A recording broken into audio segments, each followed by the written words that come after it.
G'day, welcome to Bitcoin Bounce. My name is Joseph. I'm here with Dion, and today we're going to look at Bitcoin, and we're also going to look at how I trade Monero in my Bitcoin hodling. Hi Dion, how are you doing? Well, and you, Joseph? I'm going to quickly run over Bitcoin. I want to remind you, just an hour ago we did a session where Dion gave us a weekly projection for Bitcoin. So I want to recommend that you click, I'll put at the end of this video, you can click on the playlist there to see that video. But today, I want to specifically focus on how I DCA Monero against BTC. Let's just quickly go back to Bitcoin. I've got this 21,800 support level that I'm really hope will hold. We had now a break through it, and actually in this area, my photo of this chart is a little bit old. It went down again, and it broke even lower. So I really hope 1,800 will hold. I myself have a Bitcoin trade that has to go up to 27,000, but so far, if you can see, it was quite a strong 28% rise in Bitcoin, and this little channel that it's forming downwards with the steps is a typical bullish indicator, really. I want to quickly go over this break, retest, and dump pattern that Bitcoin follows. So you can see here, back when Bitcoin had its dump, it broke through a very important support level. It went through and then it retested, and then it fell down, and then you could see here it had a 38% drop that it made all the way here to 70,000. Now, if we look at the chart today, it broke through a very important resistance level, and then it had this bullish steps.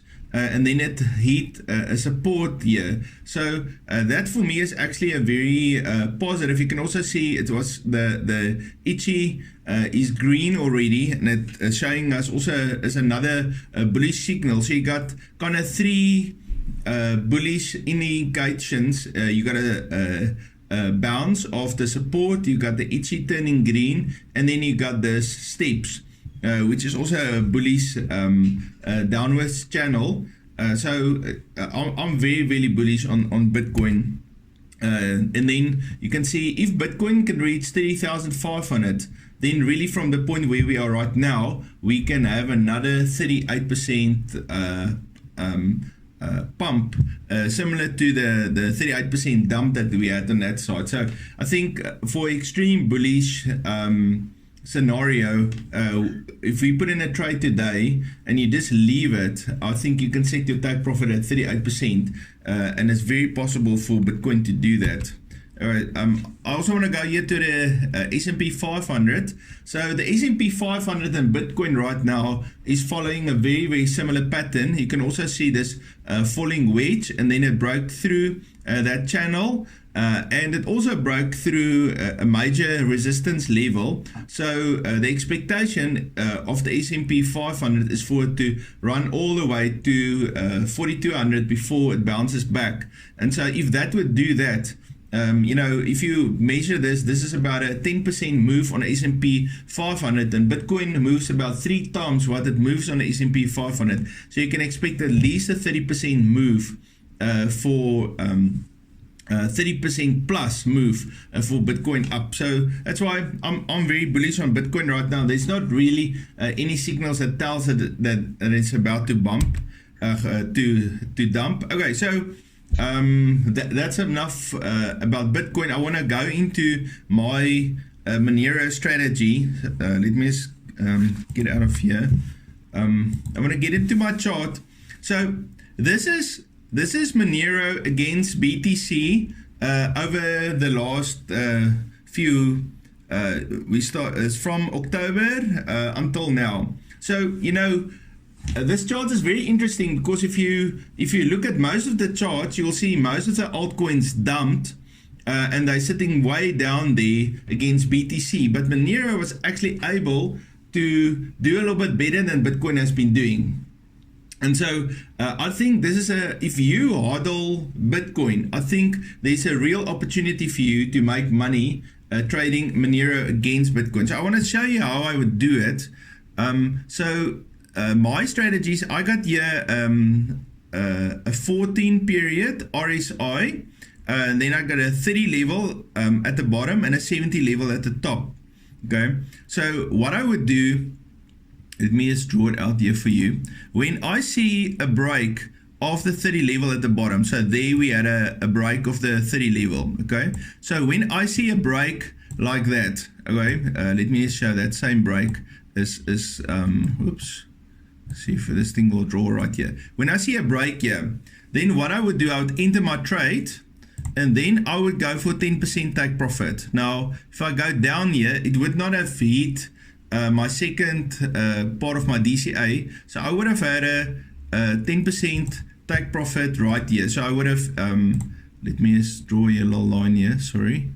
Okay, so if I draw a line from here to here, I would have been able to take my 10% take profit here. So now I want to go, so that would kind of be my first trade where I made money. So then I would see there's a second a break through the 30 level, or the 30% level of the RSI here. So I would enter my trade at that moment, and then okay, so it also would have given me my second 10% take profit right there.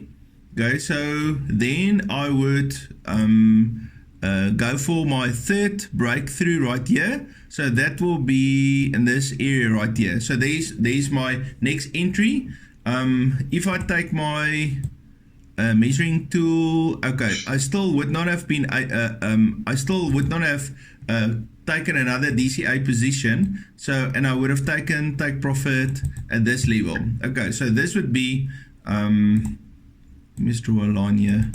It would be my third take profit on this. Okay, so then let's see where's my next break. I would have had a break. Okay, this was close, so my next break would be in this area. Okay, so right here I would have broken through, and I would have bought, and that would have been a very easy 10% in this level again. Okay, so then my next level where I would have broken through is right here. Now this is different because I bought in quite high. So what would have happened? 10% lower. I would have put in a secondary order, and then what would happen? My average entry price would be in this region. Okay, so now if I measure from here, I would have taken my take profit in that area, and so that would have been my third. So this would have been a DCA trade in this instance. So so I'm trading on a 4-hour chart. So every time when my on the XMR BTC chart, I break the 30 level on a 4-hour, then I would take a entry. Now, if you just calculate this, we've done over this period from November 1, 2, 3, 4, 5, 6, and it's double volume. So it would have been 60% growth on your Bitcoin during about a 50% dump. So if you actually would have just followed along with this chart and you would have traded your Bitcoin, you would have actually offsetted all the losses you possibly could have had in your BTC by just doing this very simple strategy that I showed to you. Yeah, so now if you let me just delete all of these drawings. Now if I go to a 1-hour chart, then you're gonna see let me go here. You're gonna see there's similar opportunities here, just on a much shorter time frame. Let me just show you one where you buy into high. You can just understand what I'm doing. Okay, so you can see right here on the 1-hour chart, you would have bought quite high into it, but now you're definitely gonna have to DCA if you go onto the 1-hour chart. That's why the 4-hour chart is wonderful, because you almost never DCA. You almost always buy in high enough. So if I go 10% down from this level, let me just quickly measure it. If I go 10% down, that would have been my first DCA, and then my second one would have been in this area. So if I bought here, there's my second one, there's my third one. So my average entry price would have been at this level. Okay, now let me just see if I would have been able to take profit on this level. Yeah, I would have been able to take 10% profit. So this would have been a 3-level DCA. I enter my original trade the moment it broke through on the RSI, 10% lower, I buy a second time, 10% lower, I buy a third time. So I dollar cost at this level of 50057, and then I would have been able to take my 10% profit. Let me show you another one. So obviously this break would have been too easy a buy. Let me show you one that happened quite high. Let's go for this one over here, just to demonstrate that one more time. So you buy in there, and then 10% down. There's my 10%, and then let's see if I would have taken a second one on 20%.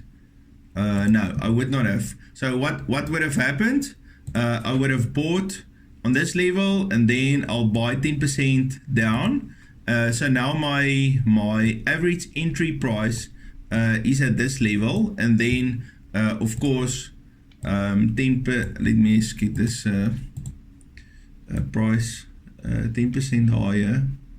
Yeah, I would have been able to buy in again. Okay, so and there I would have had my take profit. So you can see probably if you were DCA, you only because the XMR follows the BTC chart so well, you probably only need to divide your money into 3 lots, and then you pretty much will be out of any situation if you just buy in every 10% lower. Yeah, and so this is a strategy to hodl your BTC, but then whenever you get a XMR trade, you just do a short time DCA on the XMR, because the XMR is so well correlated with the BTC, you can actually, here you would have been able to earn an extra 20% on your money just from April, or this starts at when it's the first day, from April until July. Of course, there is probably 1, 2, 3, 4. Okay, then there's a 5th one there. So there's 5 more positions that I didn't point out now. You possibly could have grown your BTC by 50% even more if you just followed the strategy. Dion, what do you think about it? Looks fantastic, Joseph. It looks as if the 1 hour could be more profitable, as you're putting in more of your sections of money that you've allocated more regularly. So it looks as if the 1 hour might be more beneficial to trade, or not. Do you find the 4 hours better for you? No, I actually have been trading mine on a 30-minute chart.